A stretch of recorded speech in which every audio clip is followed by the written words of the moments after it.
What is going on, people? Thank you for tuning in. This is John Alsace, the Face Mask Podcast, and today I wanted to get into the subject of Odell Beckham Jr. And specifically, is he going to be on the Browns in 2021? And if so, regardless of where he is and where he goes, is he going to be good? Is he going to be that superstar wide receiver we've come to expect? Now, when people talk about Odell, the conversation often quickly devolves into a question of character. And we often hear the words diva and selfish and sideshow, but I'm going to ask you to take Beckham's name recognition out of the equation. Does this QB and or offensive scheme just work better without a true number one? We know this is a run-first team run by a run-first head coach. We know that Baker in the past has elevated subpar offensive receiving talent around him.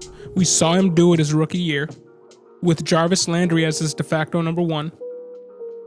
And we've seen it in the tail end of this year with largely the same personnel on the field. Now, to bring this back to Odell, the soon-to-be 28-year-old journeyman wide receiver one who has largely lived off of the cachet he built up in the first 3 years in the league. He hasn't looked like that same superstar wide receiver he did back then, since he suffered the ankle injury in the preseason of 2017. And when he played through those first 4 games, he more seriously injured that ankle, resulting in him being shut down after the 4th game.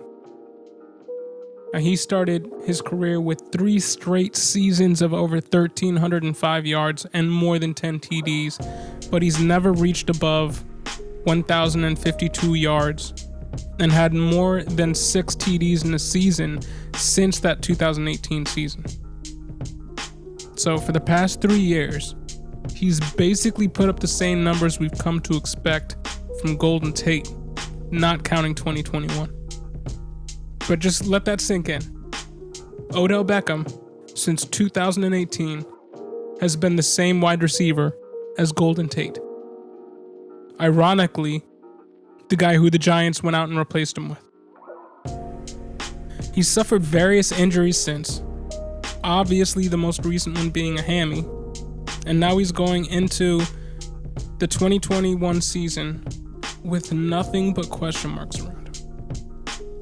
The Browns are not hurting for cap space in 2021, and if the league cap in 2021 is forced to go down to $175 million from $200 million due to financial fallout from the pandemic, the Browns will be roughly $29 million under the cap with their current roster. And Odell Beckham Jr. will carry a cap hit of $15 million in 2021. Dead cap is another issue entirely, as he carries $12.7 million cap hit in dead cap money. So they obviously don't need to get rid of him.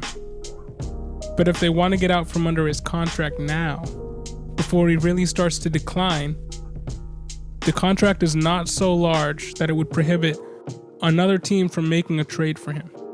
But in a year where there's so much uncertainty over the cap, I really can't see another team taking the leap of faith they would need to acquire him and put basically their team's hopes on his shoulders. This isn't DeAndre Hopkins. This isn't the guy at the top of his game, or even Stephon Diggs, an ascending talent who was miscast as a secondary or tertiary piece on a run-first team. This is Odell, the former overall superstar wide receiver one who still carries the superstar wide receiver one price tag in both fantasy and in the NFL, but plays like the wide receiver 21 when on the field. With Bill O'Brien out of a GM chair, I just can't see another team making the jump to acquire him. I still think he's a Brown next season, barring just being cut altogether, and I do think that is also a possibility if the Browns just want to move forward with the personnel that has seemingly worked for them. But I think he'll be a wide receiver 2 for the rest of his career.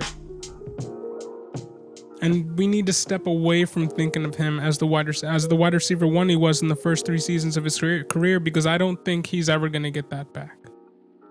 So what do you guys think? Do you guys think Odell will be on the Browns next season? And if so, do you think he returns to form? Or do you think he continues to experience the fall from grace that we've seen over the past few seasons? Put your thoughts in the comment below, and thank you for listening.